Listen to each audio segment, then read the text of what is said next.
papa kulumuna tenge.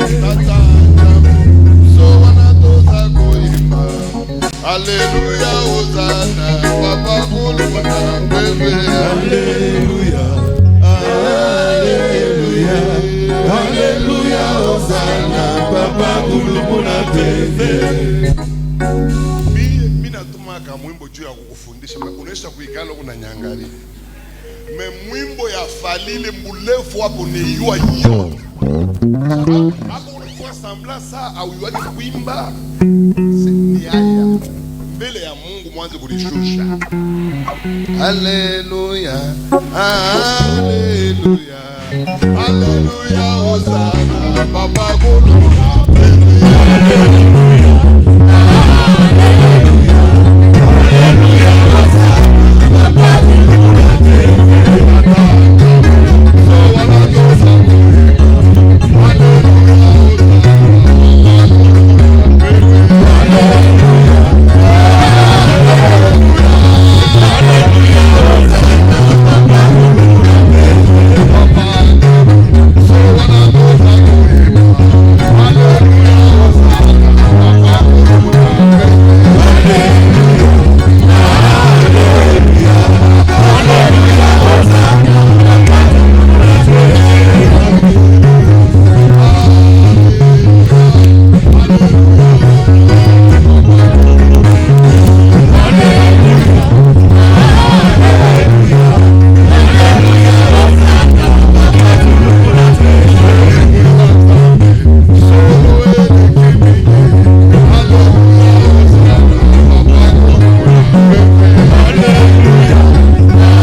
Nous voulons passer à la parole. Nous allons ouvrir nos bouches et demander à Dieu qu'il nous bénisse avec la parole de Dieu. Prions. Ouvrez la bouche. Éternel Dieu de grâce, Dieu des armées, tendre Père, nous te recommandons ce moment entre tes mains. Bénis-nous au travers de cette parole. Bénis-nous, Père éternel, Dieu de grâce ce matin. Éternel Dieu de gloire, il est écrit, l'intérieur envoya ta parole. Et ta parole, éternel Dieu de grâce, elle nous guérit. Seigneur, nous voulons que cette parole de ce matin puisse nous guérir, que cette parole puisse nous transformer, car il y a eu ta main. Père, aide-nous ce matin à écouter ta parole. Moi, personnellement, j'ai envie de t'écouter. Moi, quand on me parle de la prédication, souvent j'aime toujours que tu me parles à travers l'homme qui prêche. Je sais que c'est ton instrument. Je sais que tu l'as préparé. Maintenant, ouvre-toi en lui. Tel que tu avais dit, toi, Moïse, tu ne sais pas parler, mais je te donnerai Aaron, qui sera comme ta bouche. Et Aaron, qui n'avait rien à voir avec l'appel, s'est retrouvé en train de dire des choses qui viennent de ta part. Alors que celui-ci, lui, tu l'as appelé. Il n'est pas comme Aaron. On dirait Aaron c'était un accident, puisque si Moïse savait bien parler, je crois qu'il ne pouvait pas faire partie des interprètes de Moïse, de la bouche de Dieu. Amen. Mais c'est lui qui va nous prêcher ce matin. Tu l'as préparé dès le sein de sa mère. Lui n'est pas comme Aaron. Parle par lui. Amen. Édifie-nous. Amen. Nous avons besoin de t'écouter. Dans le nom puissant de Jésus, nous avons ainsi prié. Amen. Amen. Des acclamations, s'il vous plaît. Voilà. Alors, ce matin, nous avons le privilège. Asubuhi ya leo tunakuwa na furaha. Itamar, tu peux descendre puisque l'autre qui devait interpréter est à Lubumbashi. Frère Itamar shuka njoo ya ule pashi kutafsiri anakuwa kulubumbashi. Alors, nous avons besoin, plutôt je disais ceci. Mianza sema hivi. Nous avons commencé un séminaire depuis le dimanche passé. Tulianza seminari mwa tangu juma ile ilipita. Ce séminaire est assuré Na ile seminari par l'un de nos fils. inakuwa na shimamia na moya katikati ya batoto wetu. Curieusement, partout où il enseigne, Nafasi yote pale anakuwa anafundisha. même si je ne suis pas au courant qu'il est quelque part, Hata kama mimi sijue anakuwa fashi fulani. curieusement, il y a des gens qui m'appellent. Kuko tu paka bantu bale beko nanita. Pasteur, nous avons reçu tel. Est-ce que c'est ton fils ou ton petit frère? Pastor, tulipokea mtu fulani asiki nakuwa ni mtoto Je yako dis wala c'est ni qui? mloko Non, wako. non, l'apôtre Kassenda. Nikiulize ni nani manasema no Je dis apôtre pourquoi vous me Kasenda. demandez ça? Na wakati mimi nauliza Tous, vile hein, sans exception. na bote tu Ils disent, il est comme toi. beko nasema eko paka sawe. Il prêche comme toi. Eko na ubiri sawe. Moi, je n'ai rien dit, mais eko na munyongi o moya na we munyongi. Et l'un d'entre eux a dit il a une même manière de malaxer comme toi. Lui, c'est l'apôtre Kassenda. Na Je yeye demande anakuwa de ni se tenir debout. apôtre Kasenda, tunamlomba shimamie yulu. Bon, Israël Kassenda Na apôtre Israël Kasenda est l'un de nos pasteurs anakuwa mmoja katikati ya mapastor betu de notre communauté. ya mkominoti wetu. Lui, il est à la tête de la paroisse Rehoboth. Na yeye anakuwa anaongoza parokia ya Rehoboth kulubumbashi. Mais c'est parmi les pasteurs de notre communauté les plus dynamiques. Eko katikati ya mapastor bale banguvu sana mkominoti yetu. Il n'est pas venu seul. Ashikukwe peke yake. Et je demande à son épouse d'avancer pour l'appuyer, s'asseoir derrière lui. Na mimi napenda bibi yake na yake ekale kumkongo yake Son kumshinikiza. épouse, c'est Maman Nadine Kassenda Na yeye Bukasa. anakuwa ni Des mama Nadine applaudissements, Kasenda s'il vous plaît. Bukasa, tunampokea na Voilà. mikono kabisa. Voilà, karibu. Ouais. Umwapuye bwanako. Voilà Maman Nadine Kassenda. Na yeye ni mama Nadine Kasenda. Buzuri bwa huyu mwanamke huyo. Buzuri bwa. Sa bonté à elle, Atakake bwanake anguka. Elle n'aime jamais voir son mari tomber. Na njo comme achimufuchiki yake ye kama tu bwana kananza mambo moyo papa tukuna kuya na kasenda Voilà pourquoi elle ne garde jamais de secret pour lui. ye ana saa wewe kuna mfuchikia bwana kuna muleta na mawiski kuna mwingishia na Elle n'est pas comme toi. Kunyia, mutakufa naye. Tu vas mourir toi et ton mari. yewe Elle. Elle est comme maman Émilie. Elle ne supporte jamais voir papa Kasenda commettre des bêtises. Et dans ce style, ils iront très loin. Et j'ai vu qu'ils se sont fait accompagner de leur unique fille qu'ils ont. Nami naona kwamba banashindikizwa. Deux. Ah, ok. Les enfants Kasenda, mettez-vous debout d'abord. Batoto pasteur Kasenda mshimamembele yulu. Voilà. Voilà. Na bobe on a Myriam Waweo. Amen. Amen. Les enfants Kasenda, nous sommes très contents de vous voir. Tunafuraha sana kumiona batoto pasteur Kasenda. Surtout de la manière dont vous accompagnez papa.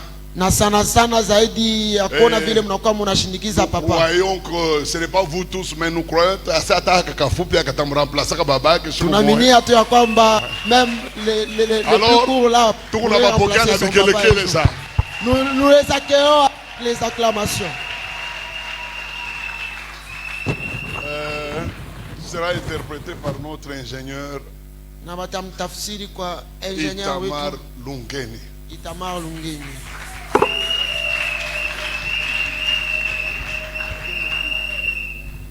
Gloire à Jésus.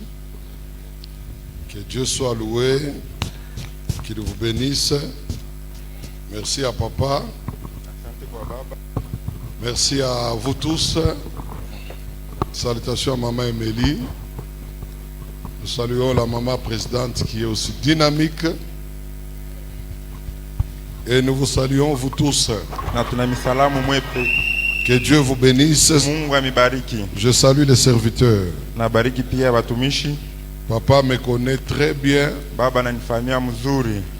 Vous savez, moi, nous sommes entrés dans ses bras élèves. Non, élève aux humanités. Imaginez, élève, j'ai fait l'université. J'ai fini l'université bientôt combien d'années? Nous sommes de la promotion 2003-2004. Promotion 2003-2004. 2003-2004. Donc ça fait combien d'années? 12 ans. 20? 21 ans, j'ai fini l'université. 21 ans, je suis venu encadré par lui, humanitaire, élève aux humanités. Donc tu n'es qu'à la mingi. Nous sommes restés pendant longtemps, beaucoup d'années. Et pour les uns, c'est lui qui a béni mon mariage. En 2006. Ces enfants-là n'étaient pas là. Lui qui avait béni mon mariage, jusqu'à aujourd'hui nous acheminons avec lui. Je te dis ça pourquoi? Tu peux faire 40 ans avec un père spirituel jusqu'à ce que Dieu va le prendre. Amen. Amen. Pas l'œuvre de Dieu là où vous priez avec différents pères spirituels. Finalement, où est-ce que tu iras? Tu vas prendre venant de qui? Que Dieu te bénisse. Que le technicien donne-moi un baffle de retour. Que je me sente à l'aise. Il est à Chininaï. Nous lisons la parole du Seigneur. L'homme de Dieu, Papa Ogi, va nous lire dans 2 Chroniques, chapitre 2, versets 5 et 6. 2 Chroniques, chapitre 2, versets 5 et 6. Mais j'introduis avec notre texte de base de Matthieu. Attendez, je trouve aussi 2 Chroniques, chapitre 2, versets 5 et 6. J'introduis avec Matthieu chapitre 16, verset 17 à 19. Je prendrai seulement 19 pour gagner le temps. Matthieu chapitre 16, verset 19. L'homme de Dieu va lire 2 Chroniques, chapitre 2, verset 5 et 6. Nous commençons par lui. 2. La maison que je vais être grande, car notre Dieu est plus grand que tous les dieux. Mais c'est une maison, puisque les cieux et les cieux des cieux. Et qui suis-je pour lui bâtir une maison, si ce n'est pour lui faire briller de parfums devant lui? Amen. Nous lisons Matthieu 16, 19. Je te donnerai les clés du royaume des cieux. Ce que tu lieras sur la terre sera lié dans les cieux. Et ce que tu délieras sur la terre sera délié dans les cieux. Que Dieu bénisse sa parole. Nous sommes en train de parler de délier sur la terre et délier dans les cieux. J'ai compris que beaucoup n'entrent pas dans la destinée parce qu'ils ne combattent pas, bien sûr, mais surtout parce qu'ils sont déliés, ils sont liés. Et je vous ai dit en semaine, surtout vendredi, que vous pouvez être liés sur la terre. Suivez-moi très bien, parce que la Bible dit c'est que vous délierez sur la terre. J'aurai beaucoup de versets à vous donner, les lecteurs soient souples et j'irai vite. La Bible dit c'est que vous délierez sur la terre sera aussi délié dans les cieux.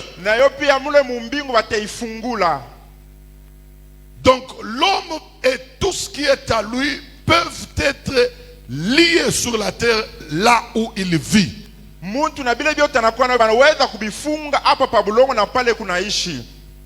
ce n'est pas seulement sur la terre que l'homme peut être lié. J'ai compris par la grâce du Seigneur que l'homme peut être lié aussi dans les cieux. C'est dans les cieux qu'il est aussi délié. S'il priait sur la terre, mais quelque part dans un ciel, il peut être aussi lié. Et il y a des gens qui sont liés dans les cieux. Comprenez-moi très bien. Ce que vous allez délier sur la terre, la Bible nous dit clairement, ça sera aussi délié dans les cieux. On se comprend bien là-bas. Alors parlons des cieux. Dans 2 Chroniques, le passage qu'il a lu, Salomon voulait bâtir à l'Éternel un temple. Il s'est dit, quel temple bâtirai-je à l'Éternel, lui qui est si grand? Quelle maison pouvais-je lui bâtir? Salomon dit ceci: lui dont les cieux des cieux n'arrivent pas à le contenir.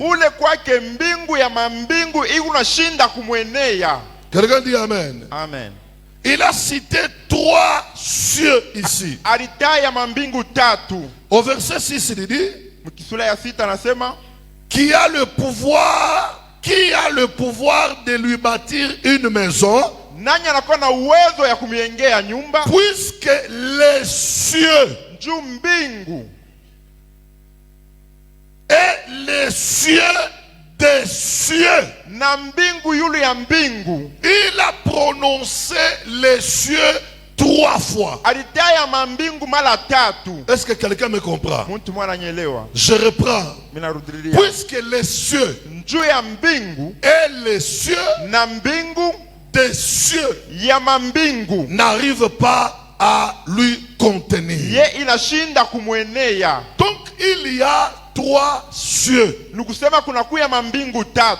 Alors que la Bible dit ce que vous allez délier sur la terre Ile Biblia inasema ile mtafungula papa bulongo sera délié dans les cieux. bataifungula pia kumbingu. Alors j'ai voulu savoir les 3 cieux là. Milipenda kufahamu hii mambingu 3. J'ai voulu chercher les 3 cieux là. Milipenda kutafuta hii mambingu 3 Dans le dictionnaire biblique. mu dictionnaire ya Biblia. Parfois on parle du ciel Mara nyingine wanasemaka lu ya mbingu qui dit la même chose aux cieux au pluriel. ili inakuya mambingu kuwingi. Mais dans le contexte ici, on parle de 3 cieux. Muhimu mfano tu kunasemezea mambingu 3. Et j'ai compris qu'il y a des gens vivant sur la terre mais liés dans les cieux. Na mimi leo kuku bantu beko naishi pa dunia bebe benye kisha kubafunga mu mbingu. Ici ce n'est pas ton père, ta mère qui t'a lié, ta famille qui t'a lié, mais ce sont les cieux qui te lient. Aina baba yako mama yako wala familia yako njoo kufunga, hapa ni mbingu njoo inesha kukufunga. Alléluia. Amen. Quelqu'un dit amen. Amen. Alors, nous avons compté 3 cieux. Tunahesabu mambingu iko 3. Regardez encore une preuve Muangalie tena kionyesho qu'il kingine existe réellement 3 cieux. ya kusema kuna kuya mambingu 3. 2 Corinthiens chapitre 12 verset 2. 2 Corinthiens chapitre 12 le 2e verset. Suivez-moi attentivement. Je vais donner verset par verset, confirmant, appuyant tout ce que je vais parler ici. Tutaanza kusoma na itakikisha hivi yote tutasemezea hapa. Mais nous irons rapidement. Tukunenda kwa haraka. Chapitre 12 verset 2. Le 2e verset.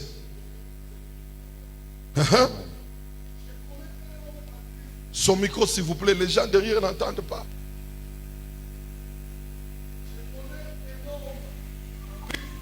Je connais un homme en Christ. Nayua muntu moya ndani ya Kristo. qui fit il y a 14 ans, Ule panesha kupita 14 ans. ravi jusqu'au 3e ciel. Alinyanguliwa jusque où? 3e ciel. Au 3e ciel. La Bible dit clairement au 3e ciel. Biblia inasema mu mbingu ya 3. Continue papa, c'est important.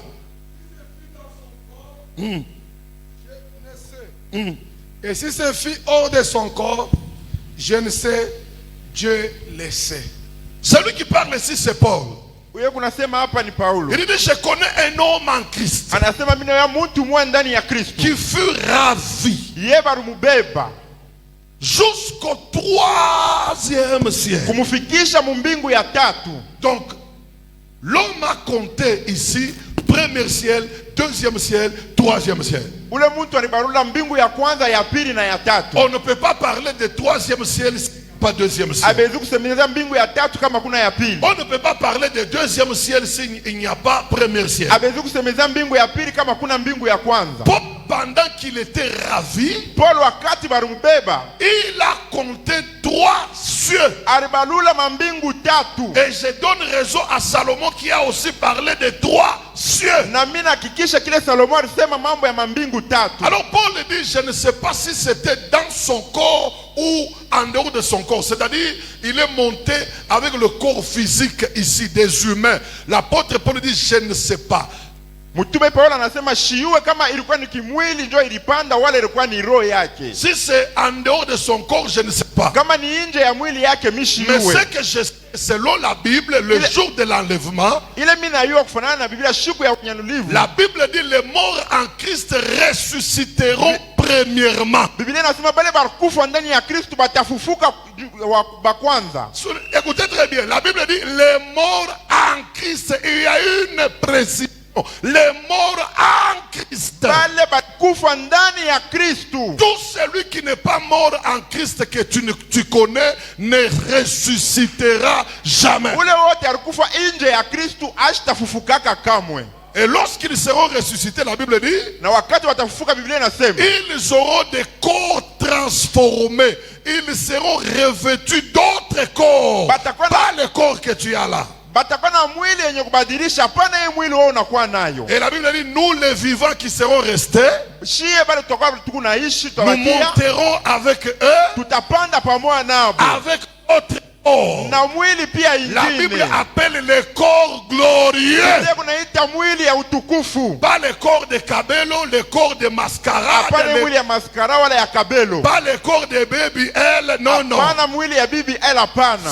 Ces corps-là vont pourrir, Ile mwili vont itaoza, rester. itabakia. Ce sont des corps corruptibles. Ni mwili ya nzambi. Ces corps que tu as là, ce sont des corps qui ne sont pas glorieux. Ile mwili unakuwa na mwili ya utukufu. Ce sont des corps remplis de la chair, Inakuwa ni mwili inesha kujana na de la kimwili sana, haine, de la méchanceté, na bwivu na des bubaya, désirs purs. kisha kujazwa na charati. Ces corps-là ne monteront pas au ciel. Ile mwili sitapanda kule mbinguni. Dites amen, on avance bien. Sema mina na tuchofwe. Donc comprenons qu'il y a trois cieux. Mutaelewa kusema kuna kuya mambingu tatu.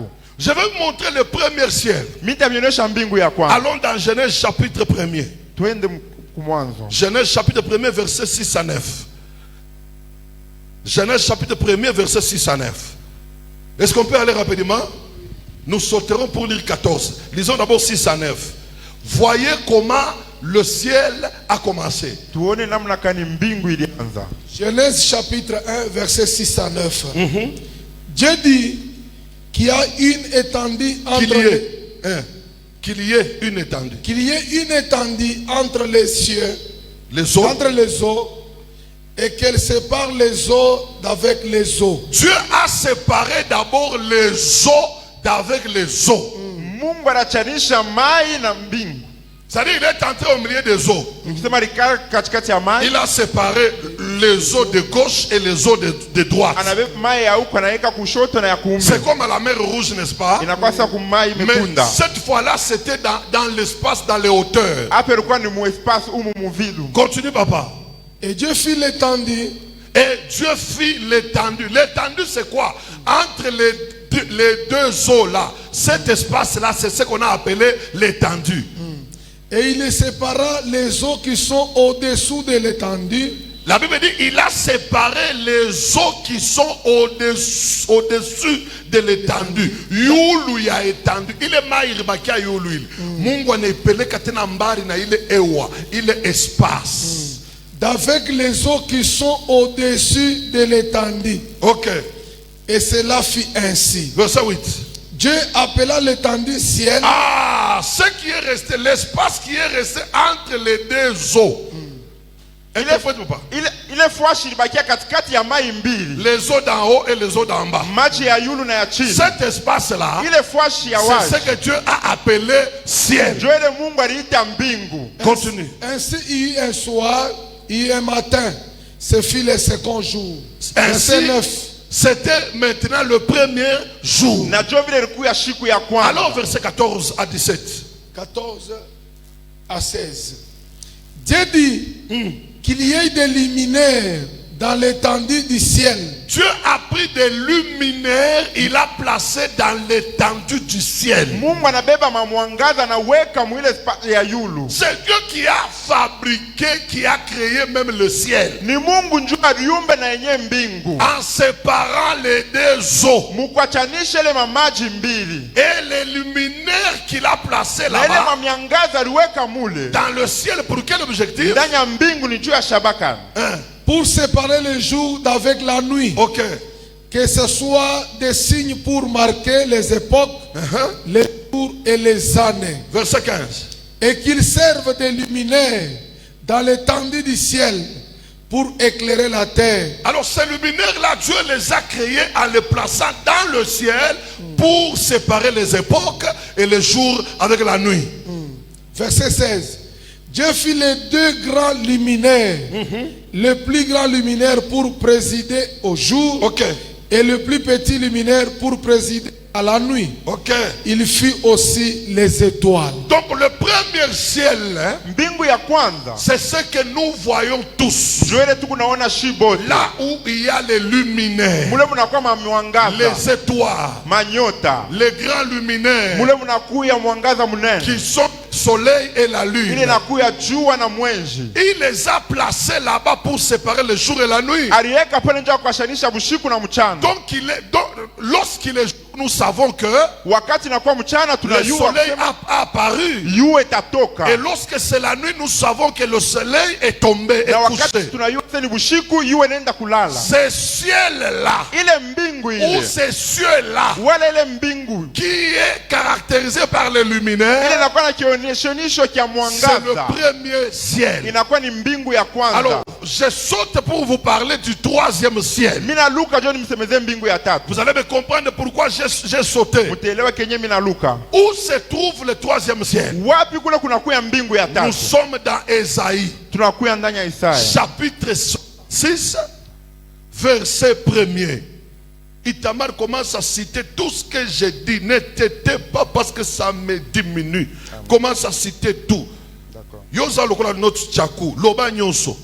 Ésaïe chapitre 66, Ésaïe 66, verset 1er. verset 1er. Alléluia. Amen. N'oublie pas, Ushisabu. nous voulons voir les ciels ou les cieux qui lient les hommes et leurs histoires. Tuko natafuta kuna mbingu ile kunaunganisha bantu na bintu byabo. Car notre thème c'est quoi? Juu kishina kietu ni nini? De lier sur la terre et de lier dans les cieux. Kufungula chini ya bulongo na kufungula kumbingu. Aussi longtemps que tu es lié sur la terre, Kama unaisha kufunga papa bulongo, tu auras des difficultés d'accéder dans ta destinée. utakuwa na magumu njoo kuingia maisha yako ya kesho. Beaucoup pensent qu'ils sont liés dans la famille, qu'ils ont des liens de famille. Ce n'est pas faux, c'est vrai. Bamingi beo unaweza sema beo bifunga vya familia na bongo ni kweli. Mais il y a aussi des liens qui sont dans les cieux sur votre vie. Kuna kuya kufunga kwingine kwa mbingu kuku ndani ya maisha yenu. Où est le troisième ciel? Mbingu ya tatu ni wapi? Lisez papa. Musome baba.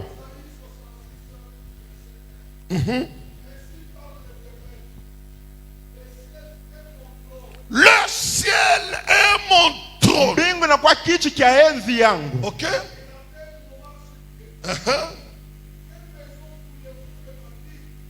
Et quel lien me donnerez-vous pour demeurer? La Bible dit, ainsi parle l'Éternel. Biblia inasema wa milele anasema hivi. Le ciel est mon trône. Mbingu na kwa kichi kia enzi yangu. Ah, le troisième ciel, Mbingu ya tatu c'est le trône de Dieu. inakuwa ni kichi kia enzi kia Mungu. C'est là où il y a le trône de Dieu. Njoo fasi panakuwa kichi kia enzi kia C'est Mungu. au troisième ciel. Inakuwa ni mbingu ya Ce n'est tatu. pas au premier ciel. Aenda mbingu ya Au kwanza. premier ciel, nous voyons les nuages, les étoiles. Mbingu ya kwanza tuko na manyota na mwenzi. Mais le troisième ciel, Na mbingu ya tatu c'est le trône de Dieu. inakuwa ni kichi kia enzi kia Mungu. Alors, où est le ciel de Dieu? Ni wapi kunakuwa mbingu ya Mungu? J'aimerais encore qu'on aille plus loin. Mimi napenda twende tena mbali. Où est le ciel de Dieu? Mbingu ya Mungu inakuwa wapi? Qu'on nous lise dans Éphésiens, Batusomeze mu Efesia. chapitre 4, Sura yake ya 4. verset 10.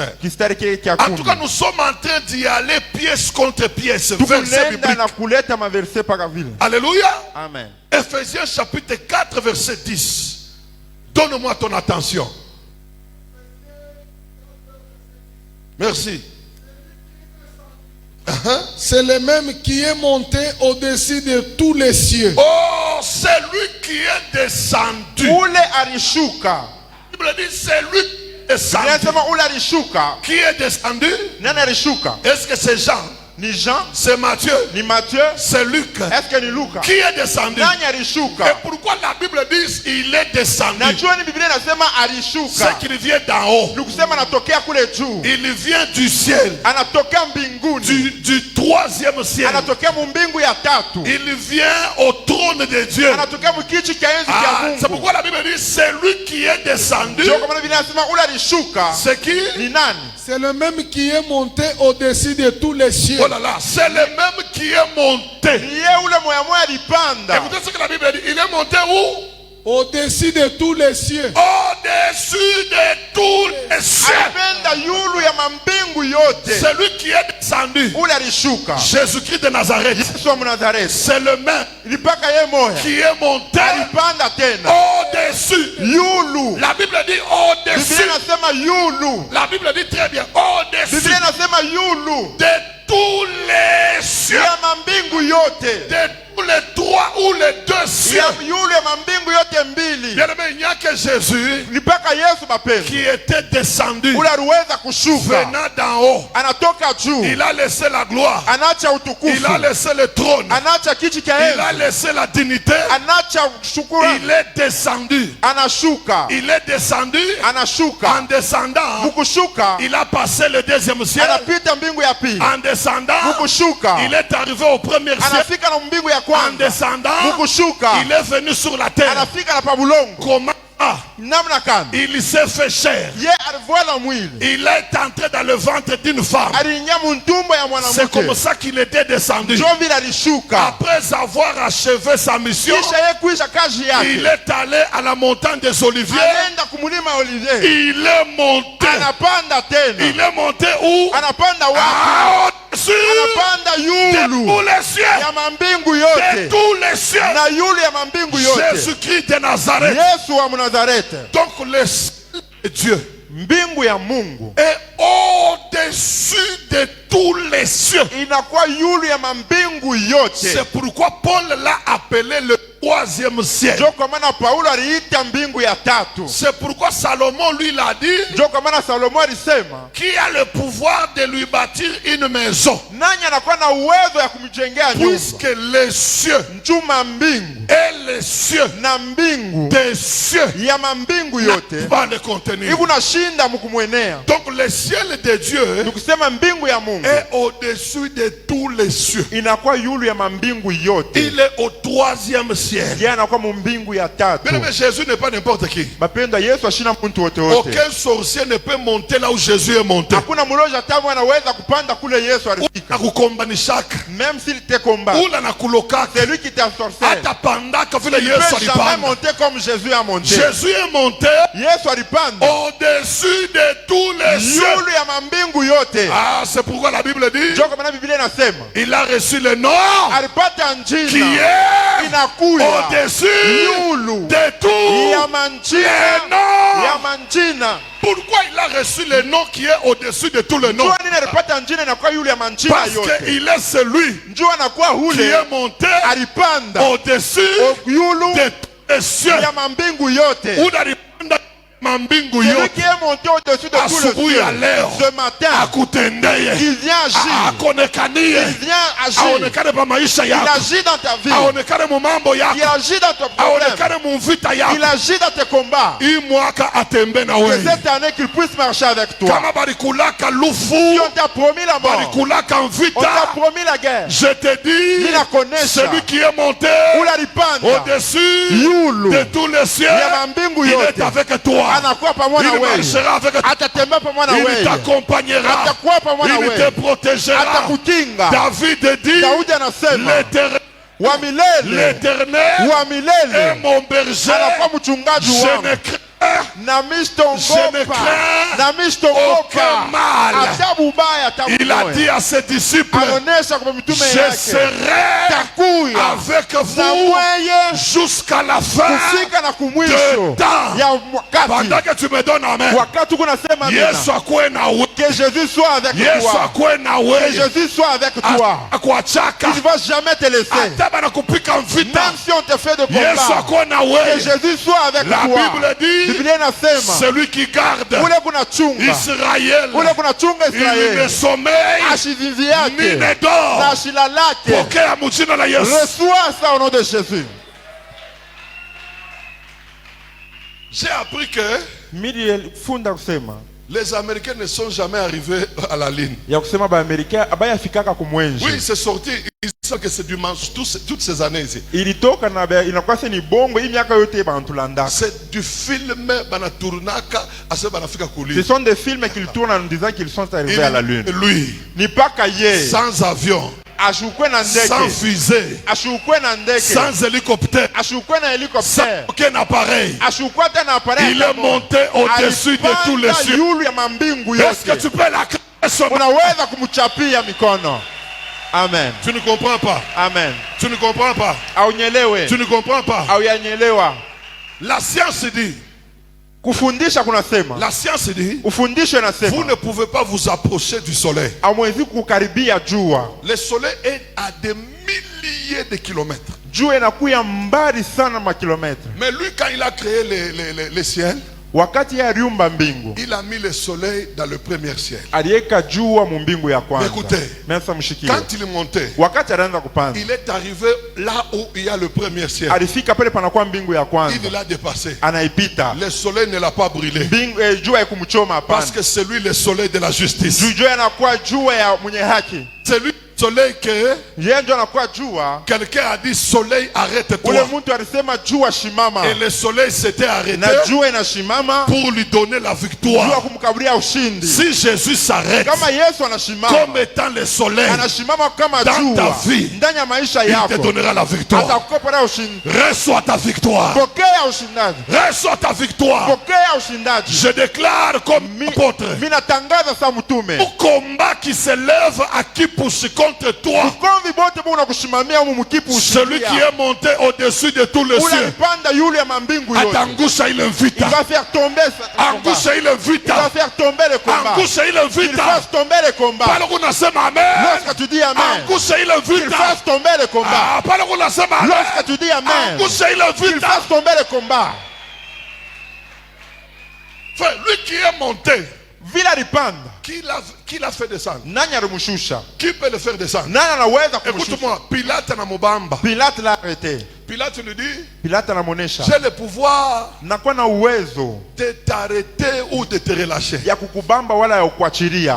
Je regarde Pilate. Yesu anamwangalia Pilate. Il lui dit, tu n'aurais pas eu sur moi aucun pouvoir Anamuonesha wewe au sitakuwa na uwezo yulu yangu s'il ne t'a pas été donné d'en haut. kama ena juu barikupewa. Et puis il lui ajoute, Na anamuonesha, écoutez, il dit, anasema, ce n'est pas vous qui m'avez attrapé. aina mwenjo mulinibamba. Moi-même, je me suis donné. Ni mimi peke mimi J'ai le nilijitoa. pouvoir de donner ma vie Mimi na uwezo kuleta maisha et j'ai yangu le pouvoir de la reprendre. na uwezo ya kuibeba. Sasa wewe kama bakuloka. Maintenant toi si tu es ensorcelé, Hier soir, Jésus, eko na pouvoir ya il a la kukurécupérer. capacité de te récupérer. Mpaka vile balikubamba, Comme on t'a arrêté, asubuhi ya leo, ce matin, il a le pouvoir de te récupérer. kuna uwezo tena A récupérer kutosha. maisha yako. Il récupère ta A vie. récupérer ndoa Il yako. récupère ton A mariage. récupérer kazi Il yako. récupère ton travail. Je continue avec le ciel. Nikuendelesha tena na mambingu. Hébreu lui dit ceci. Hebreu anasema hivi. Chapitre 4, Chapitre 4, verset 16. sura yake ya 16. Écoutez ce que lui, Hébreu, dit Mshikie kile Hebreu anasema à propos du ciel de Dieu. njuu ya mbingu ya Mungu. Très important. Hébreu chapitre 4, verset 14. Ici, hein, qu'est-ce que Hébreu veut nous montrer? Hebreu anatafuta kutonesha nini? Comment il était monté Namna kanyalipanda et comment il était na descendu. namna Comment il kanyalishuka est descendu. na namna kanyalishuka. Suis-moi très bien. Unifuate mzuri. C'est 4, 14 exprime Njoo ile Hebreu 4:14 kunaonesha comment il est monté namna kanyalipanda et comment il est na descendu. namna kanyalishuka. Lis-moi très bien. Msome mzuri. Hébreu 4, verset 14. Ainsi, puisque nous avons un grand souverain sacrificateur qui a traversé le ciel, Jésus, le Fils de Dieu, demeurons fermes dans la foi que nous professons. La Bible dit ainsi. Biblia inasema vile Puisque nous avons un grand souverain sacrificateur. juu tulikuwa na mkoani munene. Suivez-moi très bien. Munifuate mzuri. La Bible dit il a traversé les cieux. Biblia inasema anatambuka mbingu. Tous les 3 cieux, mambingu yote tatu il les a traversés. anaitambuka. Le premier ciel, Mbingu ya kwanza il a traversé. anatambuka. Le deuxième ciel, Mbingu ya pili il a traversé. anaitambuka. Jusqu'à arriver au troisième ciel. Kufika na mbingu ya tatu. La Bible dit Jésus-Christ, Biblia inasema Yesu Kristo, le Fils de Dieu, mtoto wa Mungu, demeurons fermes dans la foi tubakie wenye kufunga ndani ya que nous imani professons. ile tukunatangaza. Cela veut dire quoi? Ile ni kusema Ne nini? vous découragez pas. Mushichoke hapana. N'abandonnez pas l'œuvre de Dieu. Mushache kazi ya Mungu. N'abandonnez pas la foi. Mushache imani. N'arrêtez pas de confesser la foi. Mushache kutangaza imani. Pourquoi? Njoo ya nini? Parce que Njoo nous avons un grand souverain tunakuwa na sacrificateur. mkowani mkubwa. Il a réussi une bataille. Ule aliweza mvita Il a moja. réussi quelque chose. Aliweza kitu kimoja. Qu'est-ce qu'il a réussi? Aliweza nini? Il a traversé les cieux. Alitambuka mambingu. Aucun cieux ne l'a barré. Hakuna mbingu atamo aliweza Aucun kusimamisha. ciel ne l'a empêché. Hakuna mbingu atamo alishinda. Là où il est arrivé, il est passé. Fasi yote alipika Au alipita. premier ciel, il est passé. Mbingu ya kwanza alipita. Au deuxième ciel, il est passé. Mbingu ya pili alipita. Puisque ce n'est pas moi qui dis, Njoo aina mimi kuna c'est la isema. Bible qui Ni dit, Biblia il inasema. a traversé. Alitambuka. Ah, il a percé. Alitambuka. Ata ukuna bibumbashi biaje. Même si tu as de mirailles, Bile barikweka. c'est qu'on a mis devant toi. Yes. Jésus, Atabitambuka. il va le traverser. Atabitambuka. Il va le traverser. Sio pale niko nasema. C'est pourquoi je dis, Kibumbashi kiakaji. quel que soit le miracle, Yesu akitambuke. que Jésus puisse traverser Kibumbashi cela. kiabuzazi. Que- Kibumbashi kiabuzazi. Si tu ne mets pas en main, Yesu akitambuke. que Jésus traverse la miraille. Kibumbashi kiandoa. Que la miraille de Yesu mariage, que akitambuke. Jésus puisse traverser cela. Tel qu'il a traversé les Parce que cieux. vile alitambuka mbingu, Qu'il traverse avec toi. atambuke pia na Ah, wewe. qu'il traverse avec toi. Atambuke pia pamoja na wewe. Ah, qu'il traverse avec toi. Atambuke pamoja na wewe. Banasema utaendelea. On a dit que tu ne vas jamais Banasema prospérer. batako wako. On a dit que tu ne seras plus jamais Baneka mariage. mabarrière. On a mis de barrières. Asubuhi ya leo. Ce matin, Pendant que unapiga mikono. wakati tu vas commencer à Yesu clamer, atambuke na wewe. Jésus va traverser avec Yesu toi. atambuke na Jésus va traverser Yesu avec atambuke toi. wewe. Jésus va traverser Aka avec Yesu toi. atambuke na Que wewe. Jésus traverse avec Yesu toi. atambuke na Que wewe. Jésus traverse avec toi. Ah, mimi namwona nani Pierre. Je vois Pierre. Pierre comme prison. Pierre est en prison. Enchaîné. Benesha kufunga La minyororo. Bible dit Biblia inasema une lumière mwangaza moja resplendit ya nguvu dans kabisa la prison. inatoka ndani ya gereza. Immédiatement, Mpaka pale les chaînes sont tombées. minyororo inaanguka. L'ange Malaika dira à Pierre, anamonesha Petero, prends ton manteau, beba nkoti yako, mets ta ceinture, beba weka senturi yako, prends tes sandales. beba vilato vyako. Ils sont commencés à partir. Na banaanza kwenda. Cet ange-là, Ule malaika c'est le même qui avait traversé ndio les paka cieux. ule mwamua alitambuka mbingu. Il a pris Pierre. Anabeba Petro. Ils sont arrivés Banafika naye. à la première barrière. Banafika pa barriere ya Ils ont kwanza. traversé. Banatambuka. Ils sont arrivés Banafika à la deuxième pa barrière. barriere ya pili. Ils sont passés. Banapita. Et il y avait aussi combien de barrières? Kulikuwa mabariere ngapi? Tatu. Il y avait combien de barrières? Kulikuwa tatu. Au ciel, il y a combien de cieux? Mbingu kuna kama mbingu ngapi? Ils sont arrivés à la première barrière. Banafika pa barriere ya Ils kwanza. sont passés. À Banapita. la deuxième barrière, Pa barriere ya pili. ils sont passés. Banapita. La troisième barrière, Barriere ya tatu. c'est son trône. Inakuwa ni kiti cha enzi. C'est son Inakuwa trône. ni kiti cha enzi. C'est là où il règne. Ndio pale eko.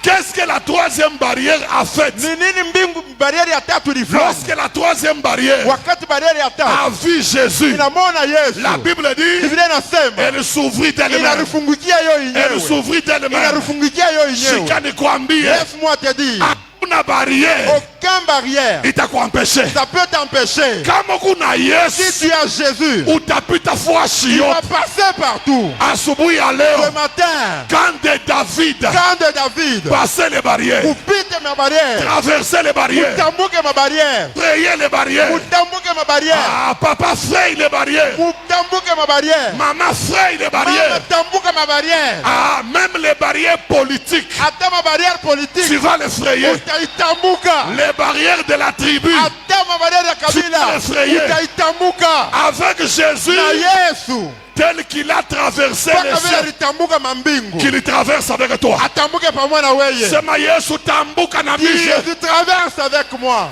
Yesu nitambushe. Jésus, fais-moi traverser. Écoute ce verset que j'entends. Mushikie verset na La shikia. Bible dit, Biblia inasema, ô Éternel, oh wa milele, entraîne-moi après toi. uniangaze pamoja na weye. Nous courons. Tuanze kukimbia. Yesu akubambe kumukono. Que Jésus puisse te tenir à la main. Ukimbie Que naye. vous puissiez courir avec Tembea Jésus. naye. Marche avec Jésus. Tembea naye. Marche avec Jésus. Bibumbashi byote bitanguka. Tout miraille va tomber. Jo pale Mungu alimwambia C'est Ezekiel, pourquoi Jésus avait dit à fils Ézéchiel, de l'homme, mtoto wa muntu, fils de l'homme, mtoto wa muntu, perce la muraille. tambuka kibumbashi, Perce la muraille. tambuka kibumbashi. Leo Aujourd'hui, kibumbashi kyote tout muraille, kitoboke. ça va vraiment passer. Toboke. Ça va tomber. Kitoboke. Ça va tomber. Amen. Sema amen bien. Dis Amen. Sema amen bien. Dis Amen. Ah, Jésus est formidable. Yesu anakuwa formidable. C'est pourquoi il y a des gens qui ne pouvaient pas réussir dans leur vie. Ndio kama kukubanta kutafute kuweza ndani ya maisha Mais yao. avec Jésus, Na Yesu ils sont passés partout. balipita fashi yote. Ils ont traversé partout. Balitambuka fashi yote. Ule muntu ni wewe na wewe asubuhi ya leo. C'est toi aujourd'hui ce matin. Utatraverse. Utatambuka. Hakuna kitu kitakushimamisha. Rien ne peut t'empêcher. Amen. Alléluia. Amen. Utatraverse. Tu vas traverser. Maintenant, quand il a traversé les cieux, Wakati alitambuka mbingu, quelle est maintenant sa position ni nini ilikuwa hali yake dans les cieux? ndani ya mbingu? Hébreu 8, Hébreu 8. verset 1er. Sa position dans les cieux. Hali yake ndani ya mbingu. Et on a position quand? Traverser les cieux n'était pas facile, hein? Vous savez Kutambuka qu'il y a, mbingu hakuwa il y a teketeke. un ange dans Daniel qui a été, on l'a empêché au 2e siècle. Munaweza kunakuwa malaika moja ndani ya Daniel ule balimshindisha atambuke mbingu ya Il pili. fallait le secours d'un autre ange. Ilitafuta malaika mwingine akuwa amsaidie. Mais Jésus qui l'a bloqué, Yesu nani alimbamba? feu vert mina kwambi. Il avait le feu vert. Yesu atenda na we feu vert. Jésus va partir avec toi comme un feu vert. Nous nakwambia Je te dis la atatembea na we vérité. feu vert. Il va marcher avec toi comme un feu vert. Ikanisa Cette église, itakwenda feu vert. cette église va marcher comme un feu vert. Sema mbele amen ya feu vert. Amen comme un feu vert. Qui va t'empêcher? Nani atakushimamisha? Qui va te bloquer? Nani atakubamba? Qui s'opposera à toi? Nani atapinganisha na wewe? Dieu parle qu'on a sema mbele 3 fois ma opposition pourquoi yote tu vas yanguke. dire Sema que- mbele 3 fois ma... Amen. Amen. Amen. Hébreu 8, 1. Hébreux chapitre 8, premier verset. Le point capital de ce qui vient d'être dit, c'est que nous avons un tel souverain sacrificateur qui s'est assis à la droite du trône de majesté divine dans le ciel. La Bible dit le point capital de ce qui vient d'être dit. Le point capital de tout ce que je viens de dire. Biblia inasema nukta ya faida ya yote tunatokea kusemezea C'est que hapa. nous avons un tel souverain sacrificateur Tunasema tunakuwa na mkoani mwa munene kabisa. qui est assis à la droite du trône de sa majesté. Ule anaisha kukala mkono ya ume mkichi cha enzi. La majesté divine Kuheshimia kwa Mungu dans les cieux. ndani ya mbingu. Après avoir traversé les cieux, Kisha yeye kutambuka mambingu, sans aucune opposition, ye ashukupate sans mapinganisho, être arrêté, ye abakumshimamishe fwashi. la Bible dit il s'est maintenant assis Biblia inasema ye eku mwenye kuikala à la droite de Dieu kuume ya Mungu dans les cieux. ndani ya mbingu. Et là, Éphésiens, Na si nous retournons dans Éphésiens, nyakati tunarudia mu Efesiens. vous préparez Philippiens 3. Prépare Philippiens 3. Moi, je vous lis Philippiens Éphésiens 6, 9. Écoute comment il dit. Mshike vile kunasema. Et vous, maîtres, agissez de même à leur égard. Na mweye mutende pamoja paka vile pamoja na Et abstenez-vous des menaces, na mujichunge juu ya kubashambulia, sachant que leur maître mukuyua sema mwalimu yabo est le vôtre. anakuya mwalimu yenu Et dans les cieux, na ndani ya mbingu.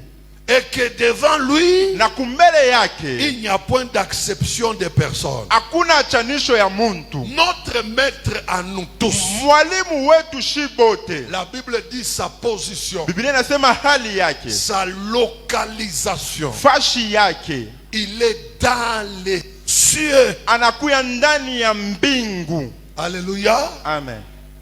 Comment est le ciel de Dieu? Namna kani nakuya mbingu ya Mungu? C'est ce que Philippiens nous répond. Njoo ile Philippiens kunatafuta kujibu. Philippiens chapitre 3 verset 20. Comment est le ciel Namna kani de Dieu? mbingu ya Mungu inakuya. Philippiens 3 20. Philippiens 3:20. Il est comment? Mais notre cité à nous Uh-huh. est dans les cieux. Voilà. Nous nous attendons aussi qu'au Sauveur le Seigneur Jésus. Notre cité à nous, Fashi yetu, nous les croyants, shiba Kristo, nous les enfants de Dieu, les shiba chrétiens. tote ya Mungu. Notre cité n'est pas Washington, n'est pas Tokyo. Notre cité est dans les cieux. Muji yetu haina Washington, haina Tokyo. Muji yetu inakuya ni ndani ya mbingu. C'est ça notre cité. Ndio inakuya muji yetu. Amen. Amen. La Bible dit, Biblia inasema là où nous attendons quoi? pale kule tuku na chunga, Nous attendons quoi? Ah, nous attendons notre Sauveur Jésus. tuku na chunga mkombozi wetu Qu'il Yesu vienne nous prendre akuya tubebe et qu'il nous amène dans notre cité. na tupeleke mumuji yetu. Bien-aimés, ce Bapeni, matin, asubuhi ya leo après avoir servi le Seigneur ile sonesha kutumikia sur Mungu cette terre, hapa pa bulongo, la fin de ta vie, mwisho ya maisha la yako, fin de tes jours, mwisho ya maishiku que yako, tu entres dans notre cité ni wewe céleste. unapasha kuingia ndani ya muji yetu ya mbingu. Comment est le ciel de Dieu? Namna kani nakuya mbingu C'est ya notre Mungu cité céleste. inakuwa ni muji yetu ya kule juu. C'est pourquoi je lis pour toi, Ndio kwa maana nakusomea je lis pour vous na misomea dans Jean 14, ya Jean 14 verset 2. 14:2. Qu'est-ce que Jésus a dit? Yesu kunasema nini? Il y a plusieurs demeures dans la maison de mon Père. Kunakuwa mafashi ya mingi ndani ya nyumba ya baba Voilà yangu. notre cité à nous. Mwangalie muji yetu Il y kule. a plusieurs demeures dans la maison de mon Kunakuwa Père. makao ya mingi ndani ya fashi ya baba yangu. Il y a ta place, maman. Kunakuwa fashi yako Il y a mama. ta place, papa. Kunakuwa fashi yako Il y a baba. ta place, mon frère. Kunakuwa fashi yako Dans la ndugu. maison du Père, Munyumba ya baba. il y a ta Kunakuwa place. fashi yako. Le souhait de mon cœur, Furaha ya roho yangu. quand tu quitteras cette terre, Wakati utatoka hapa bulongo, va t'asseoir dans la maison du Père. uende kekale munyumba ya baba. Va t'asseoir dans la maison du Père. Uende kekale munyumba ya baba. Écoute-moi bien. Unishikie. Si tu n'as pas de place Kama una nafasi dans la maison du Père, ndani ya nyumba ya baba, tu auras la place dans l'enfer. utakuwa nafasi mngeena. Jésus dit, Yesu anasema il y a plusieurs demeures kunakuya makao ya mingi dans la maison de mon Père. ndani ya nyumba ya baba yangu. Si cela n'était pas là,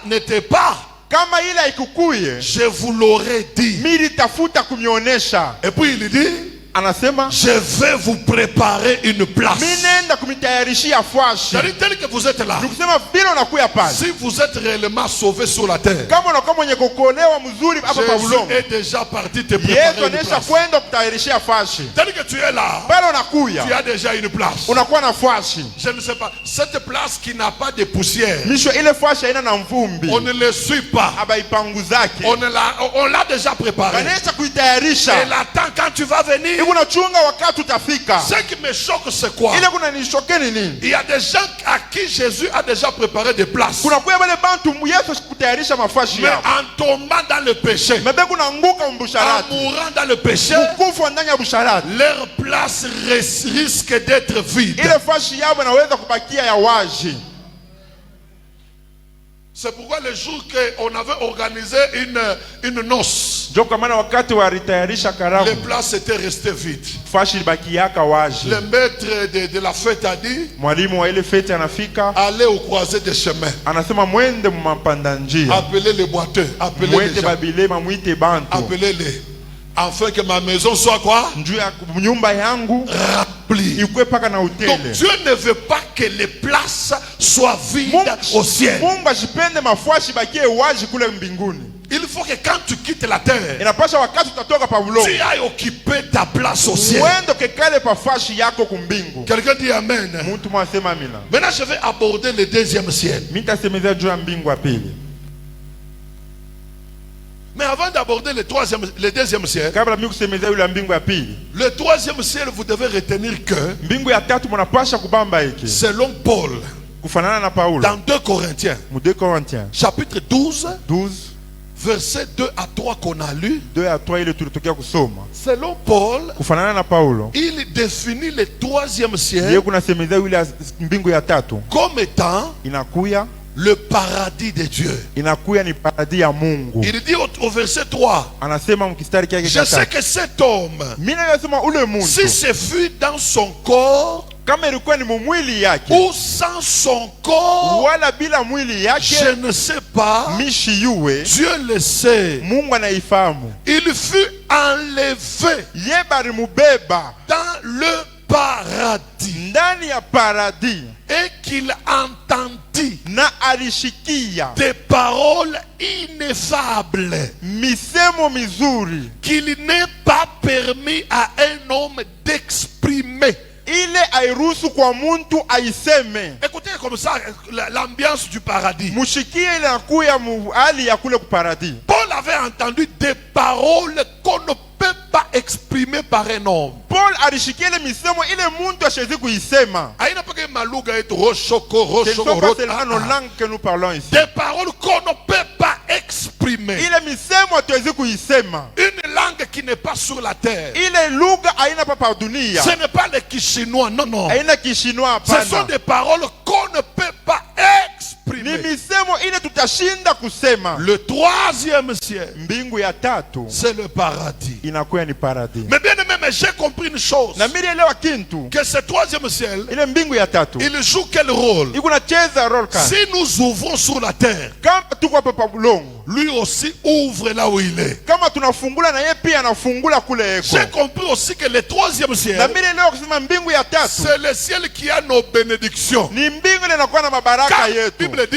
Ndio Biblia Dieu inasema vous a béni Mungu de alimibariki toutes sortes na mamifano de yote bénédictions spirituelles ya mabaraka ya kiroho dans les lieux ndani célestes. ya juu ya C'est mbingu. pourquoi asubuhi ya leo C'est pourquoi ce matin baraka yako que ta bénédiction ile à toi, ngaliki mbinguni ce qui est dans le ciel, ishuke mu maisha que ça yako, puisse descendre dans ta vie, ingie mu maisha que yako. ça puisse entrer dans ta vie. Kile unatafuta Ce que tu cherches, mbingu iko que nakyo le ciel a, asubuhi ya leo, que ce matin, ukipokee que tu puisses le recevoir. maombi Que yangu ma prière à moi, asubuhi ya leo, que ma prière à moi ce matin, mbingu que le ciel, ikufuashie mema, que puisse te faire grâce, ikutendee mema, que puisse agir à grâce. ikukaburie ko tena. Il te donne encore une La fois. Bible dit tout a été créé par lui Biblia inasema yote rumbia kupitia En lui, yeye, ndani yake et pour lui. na juu yake. Alléluia. Amen. Même les trônes, les dignités, ça a été créé par Hata kiti lui. cha enzi na maheshima yote balibiumba ni juu yake. Le ciel a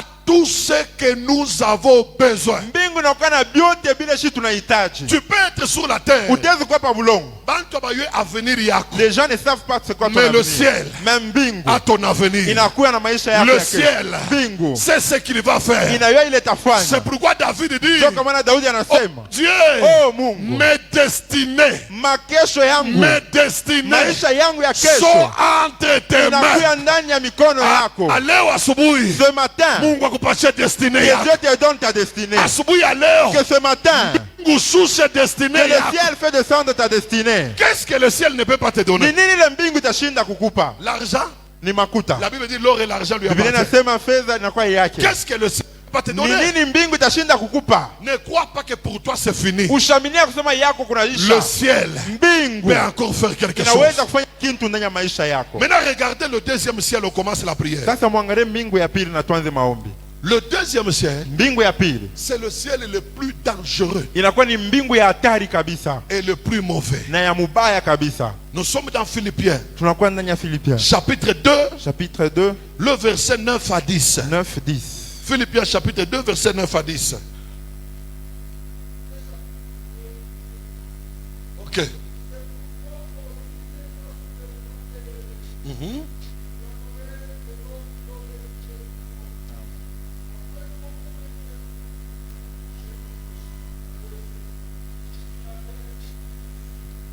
La Bible dit il a reçu le nom qui est au-dessus de tous les noms, Inasema alipata njina na kwa yule manjina yote. afin qu'au nom de Jésus, Juu munjina ya Yesu, tout genou fléchisse goti lote yende chini. dans les cieux. Ndani ya mbingu.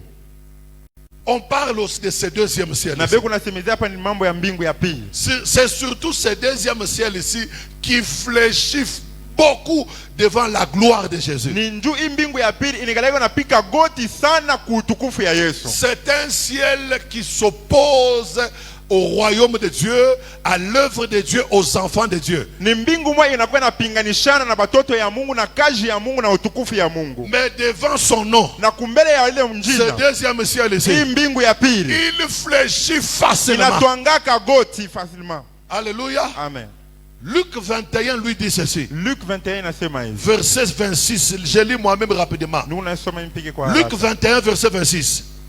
Les hommes rendant l'âme de terreur. Bale bantu baleta nafsi yabo ya boka. Balianza kufa. Il rendait l'âme Balianza kufa de terreur kwa boka. dans l'attente de ce qui surviendra Ndani pour la ya, terre. ndani ya kuchunga kuile tafika njuu ya budongo. Écoutez. Mushikie. Car les puissances des cieux Juma uwezo ya mbingu sont ébranlées. inesha kupotea. Quelles sont les puissances des cieux qui seront ébranlées Ni ici?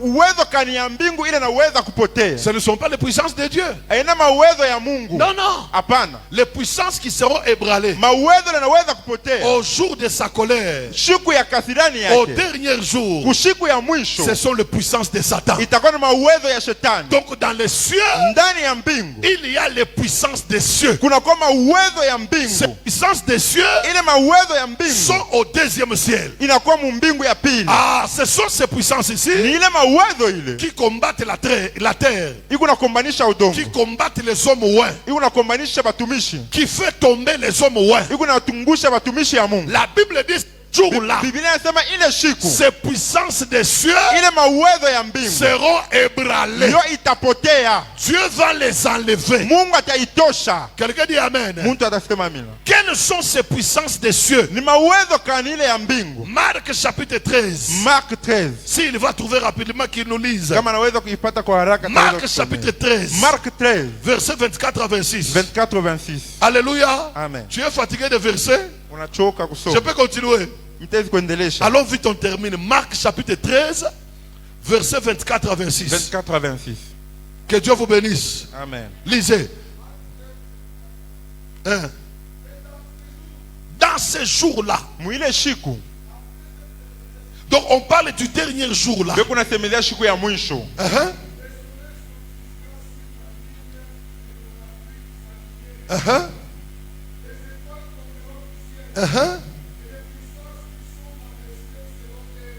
À ce jour-là, Ile shiku. au jour de sa colère, Shiku ya mwisho ya kasirani yake. les derniers jours, Shiku ya mwisho. la Bible nous décrit ce qui va se passer. Biblia inatuonyesha vile vitapitikana. Le jour de la détresse, Siku ya uchungu. le soleil s'obscurcira.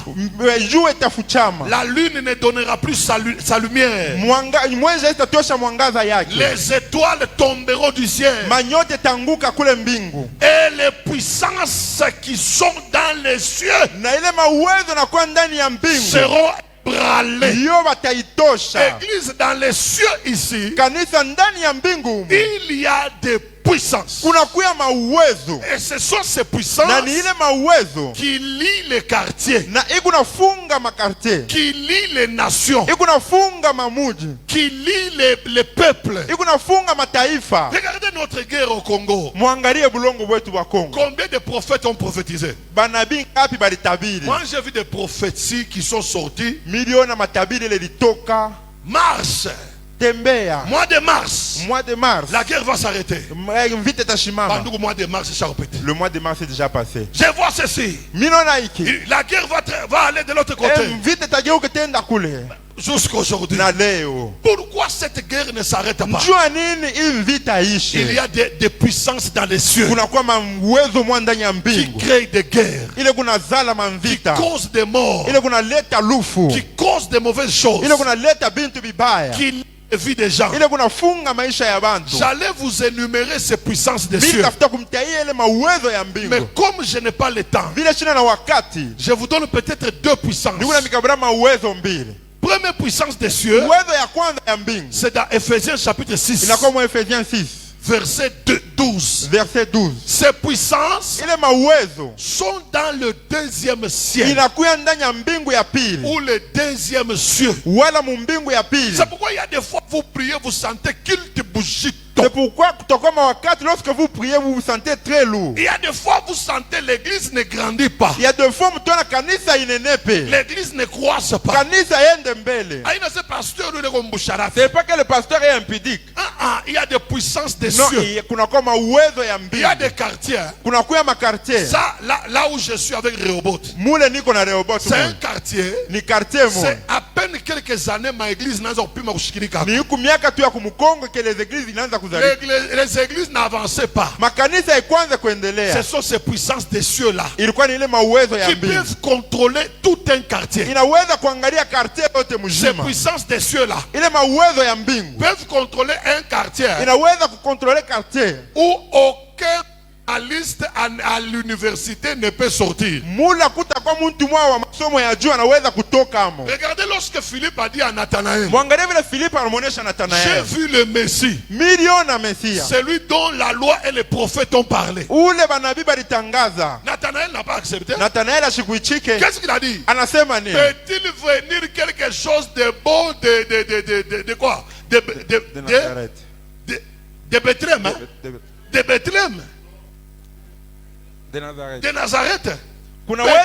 Peut-il venir quelque chose de bon? Kunaweza kutokea kitu kia kizuri kule ku Nazareth Et kule. selon l'histoire de la Bible, Na kufanana na hadithi ya dans Biblia. ce village-là, Mwile mkini. il n'y a jamais eu aucun prophète. Amuya tokaka nabii hata moya. C'est pourquoi Philippe n'a pas accepté. Joka maana Filipo Nathanaël n'a pas accepté. ashikuchike.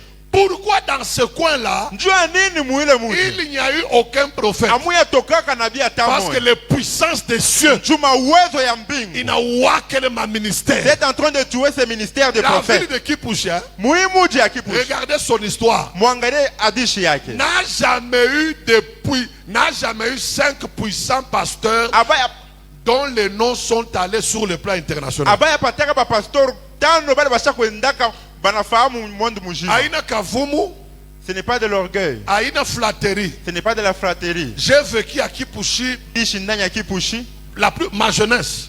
Kwanza Je suis mtoto venu à wangu, Kipushi tout petit. Milikuwa mkipushi mtoto. J'ai vu les pasteurs. Milio pastori bakwa Moi, chana. le tout premier pasteur que j'avais trouvé à Kipushi, Le premier pasteur que j'ai trouvé à Kipushi, consulter son nom. c'est le pasteur de 30e là-bas, si c'est peine de vie. Nous le pasteur Pasteur Mulumba. Le pasteur Mulumba. C'était le pasteur, comme on a pu te faire, pasteur Yehoui. C'était le pasteur lorsqu'il passait, on citait celui le pasteur Qui Mulumba. le connaît? Nanya na mfamia. Il est déjà décédé. Anesha kufa. Kipushi n'a pas connu de pas. Il n'y en a pas eu 5. Abana batano. C'est pasteur qui vient de Kipushi avec un grand nom. Et le pasteur Mulumba est mort. Na pasteur Mulumba na Et à kufa. l'époque, Na ile wakati. Il était à pied. Et parfois il avait même le vélo. C'est celui qui avait le nom sur la ville de Kipushi. Amen. Tu m'écoutes très bien. Si aujourd'hui on cite aussi des pasteurs. Esdras Kalonji. On les cite à New York. On les cite par ici. Muhimuji. Il a fallu que la puissance des cieux puisse tomber. C'est pourquoi Minasema, C'est pourquoi je dis Léo Tena, aujourd'hui ces encore puissances des il est cieux mawezo ya mbingu sur la ville de Kipushi. ndani ya mji ya Kipushi. Pendant que tu lèves la Wakati main, unanyanyua mkono yako que le temps yanguke au nom de... Jésus. Comme dans cette ville de Kipushi, Si dans cette ville de Kipushi, église aïe n'est pas aucune église n'a cassée. jamais avancé. Aïe akuyaka na radio. Ça n'a jamais eu de Aïe radio. akuyaka na Ça télévision. n'a jamais eu de À télévision. cause de ma puissance à À cause Kipushi. de la puissance de Kipushi. Balogo na nyanyua Lorsque mikono. tu lèves ta Il main, est ma puissance. Ya. C'est toute sa Au puissance. nom de... Jésus. Bien aimé, ces puissances Bapendo ile mawezo existent. ikuna hishi, Travaillent. ikuna tumika. Amen. Elles occupent le deuxième ciel. Na inakuwa ni kala mu mbingu ya pili. C'est pourquoi la Bible dit, nous n'avons pas à lutter contre la chair et le sang. Contre les principautés, contre les dominations, contre les esprits méchants. La Bible dit où? Dans les lieux célestes. Dans les lieux célestes. Il y a des esprits qui restent dans le lieu céleste. C'est pourquoi il y a des anges qui ont les ailes. Les chérubins ont des ailes. 2 ailes pour se couvrir la tête. 2 ailes pour se couvrir les pieds. 2 ailes.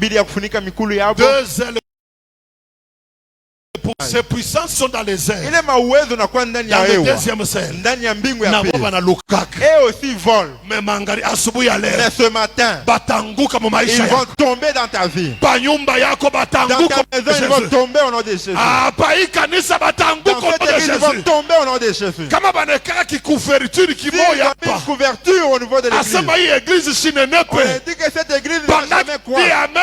Ce matin, ils vont tomber au nom de Jésus. Tu n'as pas bien acclamé. Troisième puissance de l'air qu'on termine. Papa lit dans l'Apocalypse. Je termine. Chapitre 12. Chapitre 12. Versets 7 à 9. Apocalypse 12, 7 à 9. Apocalypse 12, 7 à 9. Troisième puissance de l'air.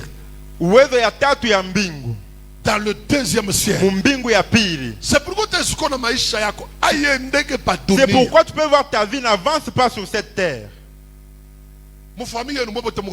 Dans votre famille, tous vous priez. Tu ne comprends pas où est-ce que la sorcellerie vient. Mais ta vie n'est... Surtout nous qui sommes tu peux avoir un ministère mais qui ne s'ouvre jamais. Un pasteur du côté rail, là, au marché rail express là-bas. Pasteur moi rail express. Il prêchait au marché rail là-bas. S'il termine de prêcher, on cotisait pour lui de farine. Le farine jaune. Le farine ceci. On lui donnait toutes sortes des offrandes. 500 francs. De 500 francs. C'est maman ici avec d'un combo. On prenait des sous-kilotes, les autres les donnaient. Il souffrait. Mon grand frère l'a appelé un jour. Il est parti avec lui. Pasteur, c'est pas ça le ministère. Il a dit que papa, il y a un Oudouma. Regarde comme ces mamans se jouent de toi. Il a mis pour lui la main. Le pasteur est tombé. Oh, il prêchait l'évangile. Il prêchait que Jésus revient bientôt. Si c'est puissance des cieux, il n'est pas ministère. Et que ça puisse s'asseoir dans ton ministère. Pasteur, tu peux commencer à vendre même le tungulupo. Je te dis la vérité. Je te dis la vérité. Si c'est puissance de l'air, ça s'assoit tout sur ton église. Tu peux rester à l'église. Et il y a même des souris qui mangent des instruments. Tu vas voir l'église en train de sécher. Tu vas regarder la vie du pasteur. Même si lui, la sentinelle de Zoé est vraiment bien. Tu vas regarder la maman pasteur. Vraiment, il aura vraiment un ribaya qui est en train de tomber à tout moment. Pendant tout le culte, les mamans vont commencer à toujours arranger la vie. Et c'est lui-même qui conduit même la Safa. Et après, il n'aura même pas à quoi ça. Il prend le bouche, il commence maintenant à la vie aussi est en train de tomber. J'ai toujours dit à l'église de Rehoboth, je refuse d'être un tel pasteur. Alléluia. Amen. Je refuse avec ma femme avec des habits compliqué. Tu regardes la maman pasteur qui est entre. Vous voyez seulement la ceinture de soutien. La souffrance et le pauvre. Ce sont les puissances du deuxième ciel. Qui est sur le ministère et dans les églises. Le troisième, nous allons prier.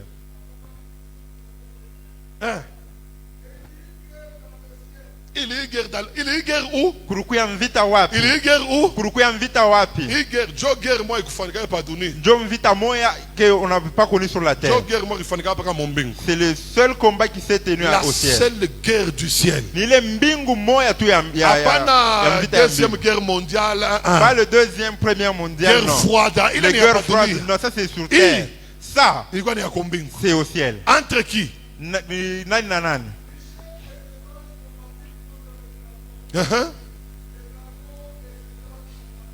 Oui.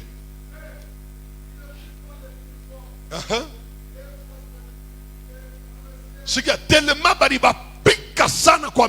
tellement on les a frappés par Michael. Avec ses anges. La Bible dit ils ne furent pas les plus forts. Là au ciel tu puisses gagner Jésus. Alors Bible nasema leur place ne furent plus trouvées au ciel. Au troisième ciel. Maintenant quand il n'y avait plus leur place au ciel, ils sont allés où? Et il fut précipité. Ils furent précipités. Le grand dragon. Le grand dragon. Le serpent ancien. Le serpent ancien. Appelé le diable. Appelez le diable. Le grand dragon. Le serpent ancien. Appelez le diable et le Satan. Mais malgré tous ces noms, il fut précipité. Barimutupa. On l'a jeté. Quel que soit ce que le diable est dans ta vie, Jésus va le vaincre. Amen. Le grand dragon, le serpent ancien, le diable, Satan. Mais Jésus va le vaincre. Amen. Papa. Celui qui séduit toute la terre. Quand il fut précipité, arrête là-bas, la Bible dit il est tombé. Il a quitté le troisième ciel. Alors il a commencé à régner entre le deuxième ciel et la terre. C'est pourquoi la Bible dit malheur à la terre, à la mer. C'est là où il est allé aussi. Et aux habitants de la terre. Parce que le diable est descendu vers vous, animé d'une grande colère, sachant qu'il a peu de temps. Bien aimé, la troisième puissance du deuxième ciel qui lie les gens, c'est le diable. Tu peux être sur la terre, mais le diable t'a lié au deuxième ciel. Vous voulez que je vous montre ça? Et on met la Bible. Vous voulez lire ça? Satan peut vous lier. Lisons Matthieu 13, 16. Je ferme ma Bible. Itamar vient. Satan peut te lier. Il te lie où? Là où il est. Au deuxième ciel. Il peut fermer ta maternité. Il peut fermer ta finance. Il peut fermer ton travail. Là où tu peux arriver, on peut prendre tout le monde sauf toi. Pourquoi? Il a lié. Papa, vous pouvez nous lire. Tu termines par? Matthieu 13, 16. Matthieu 16. Moi j'ai déjà fermé mon cahier. Matthieu 13, 16. La Bible dit ceci. Mais, heureux sont vos yeux. Non, c'est pas ça. Matthieu 13, 16. Matthieu 16, 13. Jésus est arrivé dans le territoire de Césarée, Philippe demanda à ses disciples qui. C'est pas ça. Ah non, c'est pas ça. Cette fille, cette femme qui est la fille d'Abraham, c'est dans Luc 13, 16. Luc 13, 16. Luc 13, verset 16. La Bible dit ceci. Voilà. Et cette femme qui est une fille d'Abraham, et que Satan tenait lié depuis 18 ans. Satan faisait quoi? Tenait lié pendant 18 ans. Depuis 18 ans. Depuis 18 ans. Ne fallait-il pas la délivrer de cette chaîne le jour du sabbat? Et puis elle a été liée par quoi? Par les chaînes. Na balimufunga kunini kuminyololo. Qui l'a lié? Nani alimufunga? Satan. Shetani. Pendant combien de temps? Pendant miaka ngapi? Depuis 18 ans. Pendant 18 ans. Jésus regrette. Yesu kunazunika. Face aux pharisiens. Mbele ya Wafarisayo. Cette femme. Huyu mwanamke. Qui est la fille d'Abraham. Anakuwa binti wa Ibrahimu. Et que Satan. Na ule shetani. Tenait lié. Arukanesha kufunga. Un démon. Apana ndemona. Satan lui-même. Shetani ye moya. Pas un sorcier. Apana muloji. Mais Satan lui-même. Shetani ye moya. La Bible ne nous dit pas qu'est-ce que cette femme a fait. Biblia itoneshe ni nini ule mwanamke alifanya. Alitembea kubukweli. Est-ce qu'il a fait l'impudicité? On ne nous dit pas. Ajitoneshe. Ariba. Est-ce qu'elle avait volé? On ne nous dit pas. Abatoneshe. Aribamba kalawa. Qu'est-ce qu'il a touché au fétif? On ne nous dit aucune raison. Abaoneshe sawa Mais tamo. ce qui est grave, Ile nakuya kushangaisha. Satan tenait lié Shetani anakomanisha kumufunga. depuis 18 ans Pendant miaka 18. avec des chaînes. Na minyololo. Jésus dit, Yesu ne anasema. fallait-il pas la délivrer? Ye akufahili kumufungula. La troisième puissance Nguvu ya tatu. qui est dans le deuxième Ile ciel, inakuwa mumbingu ya pili. qui lie les gens, Ile kunafunga c'est bantu. Satan lui-même. Inakuwa ni shetani ye Mais moya. écoute-moi ce Sasa matin, unishikia asubuhi ya leo. même si Hata kama c'est Satan ni lui-même shetani ye moya qui t'a lié, anesha kukufunga. Jésus a dit, Yesu anasema ne fallait-il pas la délivrer? haikufahili kumufungula. Ne fallait-il pas la délivrer? Haikufahili kumufungula. Ce matin, Asubuhi ya leo je te présente un Jésus, nakuonesha Yesu moya. même si c'est le diable Hata kama ni shetani qui a lié ton argent, ule alifunga maikuta qui a yako, lié ta maison, ule alifunga nyumba yako, qui a lié ta famille, ule alifunga jamaa yako. même si c'est lui-même, Hata kama ni yeye mais peke Jésus, ule anakuwa il Yesu. va te délivrer. Yesu Il atakufungula. va te délivrer. Atakufungula. Ah, Jésus va te délivrer. Yesu atakufungula. Dans cette église, Mwi kanisa il y avait des personnes liées. kulikuya bantu benye kufunga. Des personnes liées. Kulikuya bantu benye kufungwa. Un jour, je suivais la prédication. Siku mimi naanza kufuata mahubiri. Papa parlait de toi. Baba anaanza kusema njuu yako. Il a dit que tu étais, c'est pas enseignant. Anasema ulikuwa ni mwalimu. Lié mumikoshi. Mwenye kufunga Mais mkosi. akiri na yo ya économie mukichwa. Mais tu avais l'intelligence de l'économie. J'ai suivi ça à la radio. Mais il faut kuredio. Mikoshi sa ya lufulu mwe. Tu avais même pour mettre le pauvre sur toi. Mais Jésus Mais Yesu t'a délivré lui-même. alikufungula yeye peke. Si Jésus Kama Yesu avait délivré alikufungula. diacre osé, Alifungula diacre osé. leo Aujourd'hui, akufungule na il va wewe. aussi te délivrer.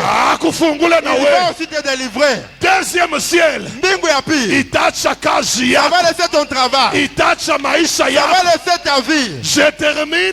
Ndugu naisha. C'est pourquoi Jésus a dit, Ndio kwa maana Yesu je alisema. vous ai donné les clés du Ili royaume. nikaburia mafungulo ya ufalme. Ce que vous délierez sur la Ile terre mutafungula pa duchina sera bro. délié dans les cieux. Utaifungula tena pale Les mbinguni. clés du royaume, c'est quoi? Mafungulo ya mbinguni ni nini? La puissance du Saint-Esprit. Uwezo ya Roho Mtakatifu. Leo Aujourd'hui, fungula mbingu tu minakwambia. vas ouvrir le ciel. Pika Yesu Tu napewe peux sifa. acclamer pour Jésus pour sa gloire.